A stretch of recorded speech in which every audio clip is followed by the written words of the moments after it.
Hey everyone, welcome to another LEGO fan video. I'm your host LEGO fan, and I do fun LEGO videos at about 10 steps per video, as well as cool Ben 10 videos. If you guys are new, please like, subscribe, ring the bell, do all that YouTube awesome stuff. But that out of the way, let's get started.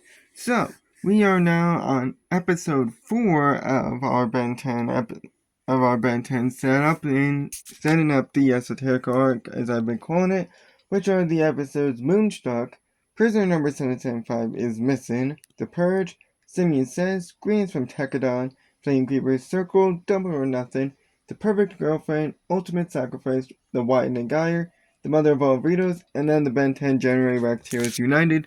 Again, not necessarily in that order, it's in release order according to the Ink Tank, which is a really good channel, to get a basic synopsis as to what happened in the episodes that I just listed.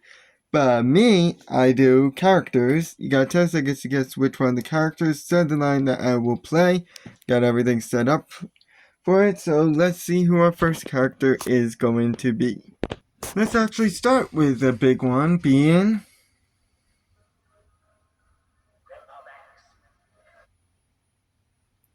that one. Of these characters, which two said that line? 10 seconds, good luck. Out of pure chance, I got all three of the Necrophrygians in the same exact episode. And this is one of those Necrophrygians, and that being the original Necrophrygian, Big Chill, which is this one. We have his cloaked and his uncloaked form.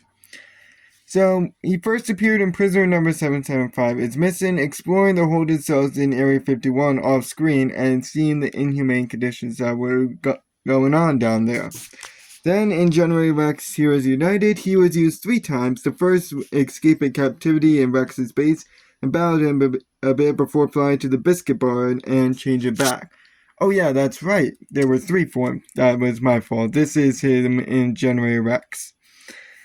Then the second time was to save Rex from falling during the big Alpha fight before he was used to follow time to fly onto a skyscraper and witness Alpha Omega's destruction. I apologize, there were 3. So if you spotted that, good job. In Greens from Takadai, he tried to enter the factory but could not freeze through, which activated the factory's self-defense mode. And when those self-defense orbs did not work, it decided to order a new Tekadon in order to get rid of the threat. And he tried to fight this, but he lost big time and decided to go ultimate in order to save people from debris and lead it away from everyone. Then in Flamekeeper's Circle, he battled the Esoterica near Vilgax, and while he put up a good fight, he couldn't beat them, and so went ultimate in order to finish them off. And then finally, in the Mother of All Ritos, he battled Mom Rito near her clone machine and tried to play to her sympathies as a mom to turn the machine off, but it didn't work, and he was knocked out and then stepped on by the pretty boys. But he was saved by the Rito brothers who turned on her, and so he timed out off screen. So it can fly and has a cloaked form, as well as being very fast and agile, and has quick reactions. It can also breathe in space and underwater and freeze people / encase them in ice, hence his name, Big Chill.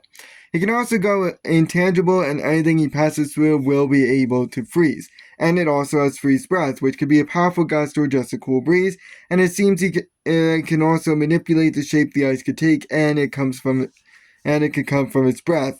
It can also be a powerful gust in order to freeze a large area. It's also durable and freeze objects like armor and roadways, as well as being able to deflect a flamethrower with its breath. It's also somewhat strong and can eat and drink molten metal, as well as being immune to mana, or at least can resist it to a certain degree, and form / grow ice crystals as a result, which can make it snow. This can also come from the ground. But special attack can make it invisible. It can also be caught by a net and has to think to go invisible. If it's caught off guard, it won't be able to go invisible, as well as being able to run out of breath, which annuls its powers, and it can be harmed by its own ice crystals and be electrocuted. And the reason why I've been saying it and not he is because it is a transgender alien. Because it serves as one of the few aliens that is semi-conscious in the Omnitrix, because it needs to lay eggs once every 80 years. This makes it possess Ben and the Omnitrix itself, and in this state, it can also come across as rude and very protective of their babies. It can also be frozen, and its invisibility can be known by others who can also go invisible. Now, this one actually does have two forms, and this is... Let's do this again someday. Of these characters, which two said that line. 10 seconds, good luck. I just realized how ironic it is because they only have 2 appearances in the 12 episodes that I'm covering. But that will be these two. The Porridge January Rex Upchuck design and the regular Merc Upchuck design. So this is Upchuck. He's a Gorman, first appearing in Ben 10 January Rex Heroes United, where he ate the sphere that contained Alpha and walked through the open portal, and hoped to meet Rex again someday, and then at an unknown point he spit the sphere out and more than likely changed back off screen. Then in the Purge he battled the Knights during their big attack and knocked around 3 down, including several vehicles before he was blasted back by a tank. So rather than having tentacles like the original series, he now has only a single tongue. But this tongue is also prehensile and extends a far distance in order to wrap around opponents. His main ability is the fact that he can eat anything and everything so long as he spits it out later, which includes energy attacks, which can at least stalemate an enemy, someone like Chromosome, for example. He also has enhanced speed and agility, and if he eats energy attacks like lasers, they can be fired immediately right back out. He also has quick reflexes and can't be harmed by his own attacks. He also can't be frozen as he can spit acid to get out, which is why he's also immune to his own attacks. And after he eats, he can spit out goo balls. This includes a form of a frisbee, and if he ate nothing, he could do a burp blast where he burps and shoots, as well as vomit up slime. His goo is also kind of sticky or slippery, as well as having acidic spit. And these goo bombs that he spits out are what they say, they're essentially like bombs. So you pretty much can eat anything and then spit it back out as a bomb. Yay! However, there is a limit to what he could swallow. He can't swallow everything in the world. There's certain things that he can't swallow. And he also can't eat normal food like pizza, though I've heard that that's retconned, but I haven't seen any proof yet, so I'm still putting it in as a weakness. Time for one of the fandom's most favorite alien, and I'm going to just skip its name since it's going to say it in its battle online, Rath. Let's listen to this first line, because it's really fun.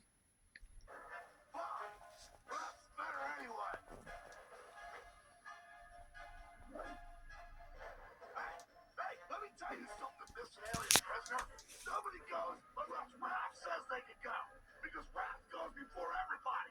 So don't go, yo! Wait, it's not done yet. Is that all you got? Stolen partnership? It's Rath's got tons more. In fact, I should give you some of mine, so it'll be a fair fight. And after that, everything I gave you, I can take it back again and make you like it. So one of these characters, which 3 are Rath. 10 seconds, good luck. I'm sorry, it's just... But any line that Rath says is just absolutely hilarious. But the character of Rath is this one, which is Albedo's form of Rath. You got January Rex's version of Rath. And we got the regular form of Rath. He's an Apoplexian, first appearing in Prisoner number 775, is missing, attempted to take down the stolen plumber ship that was flown by said character, and actually did manage to do so, but he fell off and created a large hole that he proceeded to kick before he changed back. Then in January Rex Heroes United, he saved a news reporter from debris before he was knocked out by Rex, where he explained the situation and then changed back, before he was then used later to try and stop Alpha from evolving into its Omega form, but he failed and was knocked out. Then in Greens from Tekadon, he battled the second Tekadon, and while not doing a lot of damage, after a long fight that resulted in Mr. Smoothie's destruction, which is one of Rath's most famous lines, He ripped an arm off of the Tekadon robot and allowed Gwen to rip out some parts that were inside it and destroyed it. Then finally, Double or Nothing Albedo used him to battle Echo Echo and eventually Ultimate Echo Echo, but he was knocked out and forcibly changed back. So he's super strong, which also goes for his bite, and has extendable claws, which are really sharp. He's also an excellent fighter, and oftentimes he might use wrestling moves like Series Butt Kicking, Sicilian Power Driver, and some other ones that were also named at some point. He also has an enhanced durability, able to survive a laser blast at point blank, and being able to fall from a great height and with little damage. He also has a solid power, has a super jump. He can be calmed by a few things like the Tiffin, is very fast, and has enhanced agility. He's essentially like if a tiger became a pro wrestler. Only issue is he has severe anger issues, being a shoot or I guess punch first, ask later kind of person. He also needs air to breathe, so he can't survive in space. He can be restrained by mana, is not exactly the smartest bulb in the pack. He can be distracted very easily and is weak to sonic sounds. Alrighty, let's get to our second character, whose first line is this. This is highly unusual. Of these characters, which one said that line? 10 seconds, good luck.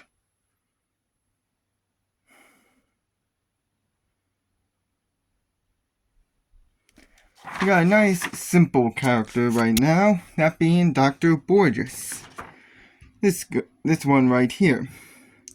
She's a human only appearing in the Ultimate Sacrifice, called to help resolve the tension between Ben and Ultimate Humongosaur, who were sharing the same headspace at the time, as they were tied down.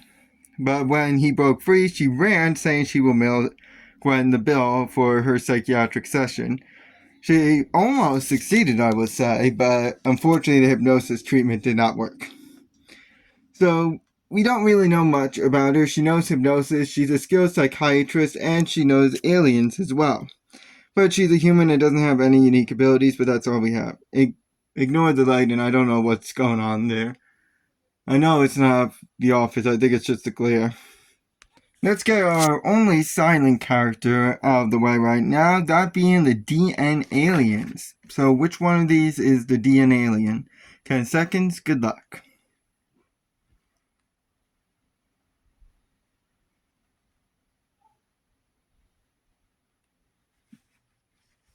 So the DNAlien is this one right here. In this case, while I usually say their species varies, since, well, they're essentially a alien parasite, in this case, we know that all of the DNAliens that were shown in the one episode they appeared in are arachnid chimps, and only appeared in the episode Simeon Says, acting as a small army from Mizaru and slowly taking over the planet. They first attacked Eunice when she crashed onto the planet before they attacked the group, when they also crashed into the planet. They then tried to stop the process of being reverted back, but failed, and all of them were changed back to arachnid chimps. So they can shoot out tentacles from their body and operate better in cold climates, and oftentimes they also build a weather machine in order to actually make it to this agreeable temperature. They also are abnormally strong, and with their arachnid chimp form, they also have 6 limbs. They're also immune to repair guns in this form, since they were originally programmed for human DNA and not arachnid chimp. They also can shoot weapons. They have claws, they are durable, they are agile and climb vertically, can fire a goo ball from their mouth, they are smart and great engineers. They have a super jump, they care about their boss, in this case Mizaru. They also have their own language, and some might be equipped with what is a xenocyte cage. They also have pretty fast reactions, they have knowledge on alien tech, and often work in groups. But their main weakness is the fact that they can't stand extreme heat, like fire, for instance. They're also pretty gullible and can be knocked out with ease, and if anything covers their mouth, they can't fire their signature goo balls. And they can also be restrained by mana and energy cuffs. They often can be considered pretty cowardly. They can't stand sonic sounds, their energy can be drained, and they can be forced back by their own goo. We already covered one main villain, so let's get the other main villain out of the path, which is... And this is indeed a most historic day. The day that marks the return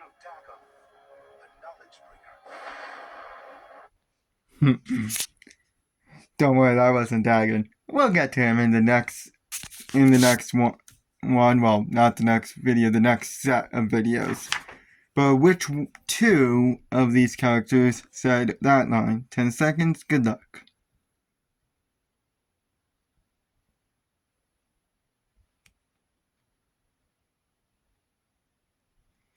So, this is, as I said, the other main villain of this Forever Night Esoterica war, that being the leader of the Esotericas himself, Conduit Edwards. We have him in his business attire, and we have him in his, I guess you could say, ceremonial robes almost.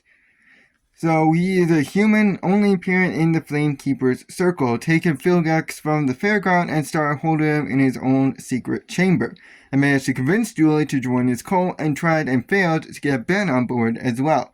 He then also took part in the final battle but was quickly defeated and oversaw repairs to Philgax's tank since he can't survive out of water at this point in time.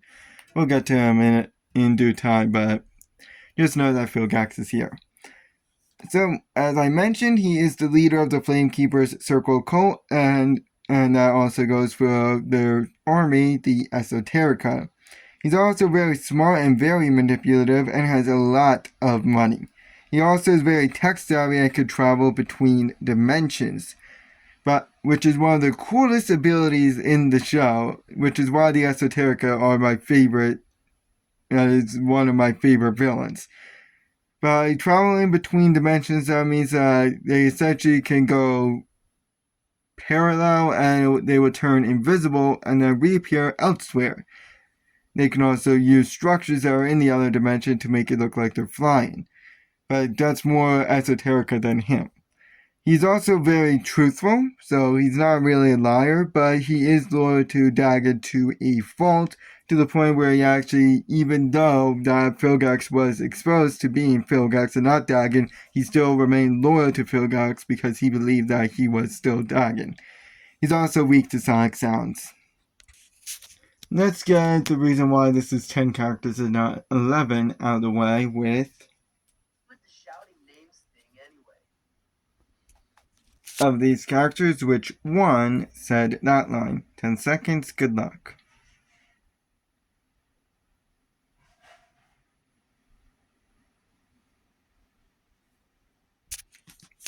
Here we have one. Finally, we get to one of our tertiary, and one of our main characters, this one being the tertiary one, that being Kevin E. Levin, a human mutated / Osmosian. I'm still considering that, though technically he is a mutated human. First appearing in Prisoner number 775 is missing, and appearing in all subsequent episodes. So he knows a lot about alien tech and how it operates, as well as aliens themselves, and is familiar with the alien black market on Earth. He can also read alien, has good knowledge on the stars, is a good fighter, knows alien legends, knows how to enter the null void. He has a plumber suit, which is equipped with a propulsion jet, as well as neuroshock and oxygen. He also is a decent climber, has the ability to absorb any material, and knows their properties almost instantly, as well as their names. This could be for his whole body or just part of it. He can also transfer this material to others if need be, and be multiple materials at once. And when he's any material, he's durable, can form spikes on his shoes for better traction, is strong, can create many earthquakes that go through the floor, can burst through restraints. Sometimes he can also grow spikes. He can form ores. He can perform a super slam if high enough. He becomes protected from radiation and any space elements. He can also mend items, is immune to laser attacks, and when metal, he cannot be mind controlled.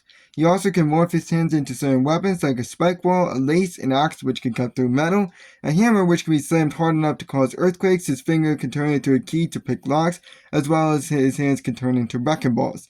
And when he's rubber, he also gains an enhanced jump, as well as if shy, he has the burnt rubber smell. He also is a good mechanic and car junkie to have one of his own, and an expert driver, which also includes the rust bucket with his car being very durable and being able to go off-road with monster truck mode.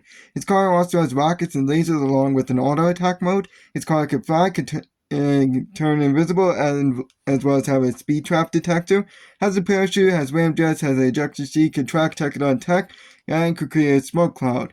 He also is a plumber, can pick locks, has a spaceship named the Rustbugger 3 and can pilot one, and this also has enhanced speed and lasers and rockets. He also can operate Rustbugger 2, can swim, can operate a laser gun, he can regenerate if any parts are cut off. He is smart, can work a crime scene, and is a good hacker. You can also say he's a great fighter. But he still has the arrogance, he has a fear of alligators, and if he gets knocked out, he loses any absorbed material that he has. He also has a one-track mind and can be forced to change into a material and out of one. He loves Gwen and loves to toy with people as well. He's also prone to jealousy and can be a bit boastful. He's weak if anything could get through his transformation skin. He's quick to anger and has to touch something to activate his powers, otherwise he's useless. He is protective of his father and the few memories he has of him. He cares about his car to a fault, angers easily, is a show-off, his car can be very loud, and when he's metal, electricity can be conducted through him, and he can be harmed by Argent's needles. Next is probably one of the coolest characters introduced, that being... You need to pay attention. Of these characters, which one said that line? 10 seconds, good luck. It's a shame that he was kicked out halfway, like pretty much a quarter way through the episode. But this is Agent 6, which is this guy right here.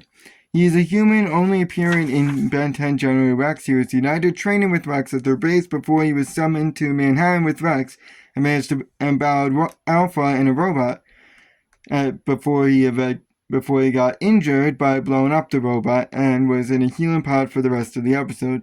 He then returned at the end saying he may meet Ben 10 again in the future. Apparently they did in a comic, but I'm not reading the comics. So he's very quick and agile as a skilled fighter and often is equipped with swords, which he's very skilled at. He's also pretty stealthy and is in constant communication with another character named Holiday.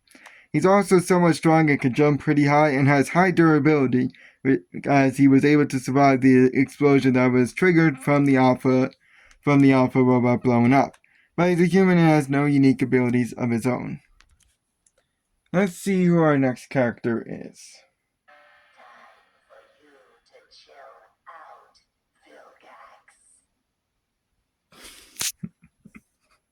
I'm sorry, that was just so funny. Of these characters, which one said that line? 10 seconds, good luck. Whoever said that is not the best actor. I don't know why Albedo decided to hire this guy. This is the second of the third Necrophagians we have today, this being the character named Fridge.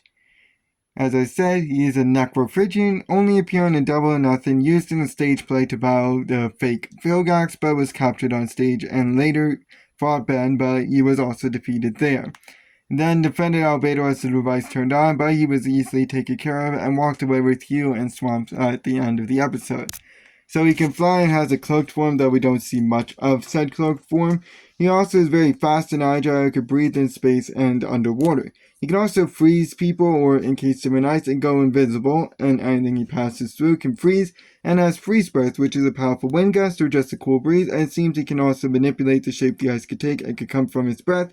This could be a powerful gust to freeze a large area as well.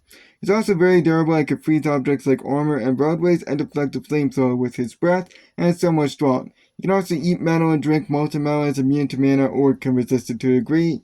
That can form/grow ice crystals and, as a result, make it snow, which can come from the ground. Special attack can make him visible to others, though, and he can be caught by a net and has to think to go invisible. If caught off guard, he won't go invisible. He can run out of breath with his powers. He can be harmed by his own ice crystals. He can be electrocuted. He can be frozen, and his invisibility is known by others who can also go invisible. Let's see who this last character is.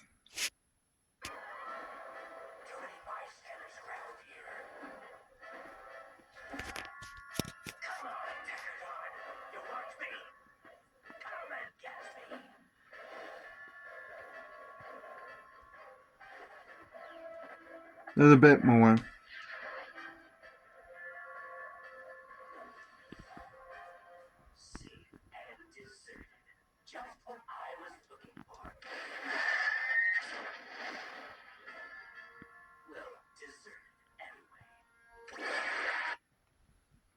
Of these characters, so Well, obviously, but what is this character's name? You got 10 seconds to guess.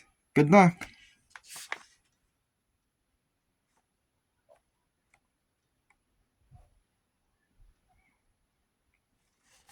This is Ultimate Big Chill, the last of our Necrophagians. In fact, this one is an evolved Necrophagian.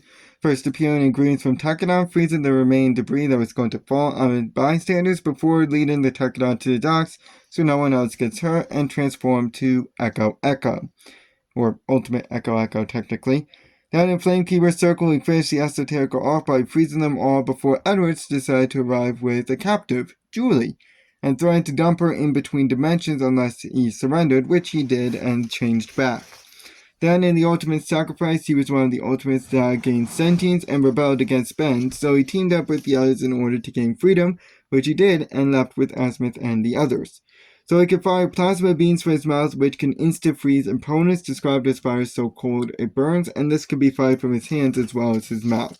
He can also create a fire tornado in order to freeze opponents and create a wall of fire ice. His sentient counterpart cannot be possessed, he can make it snow, and could go intangible, which could freeze opponents if they pass through him. However, he can be electrocuted. I'd like to thank you guys for watching, and I'll see you in the next part. So long.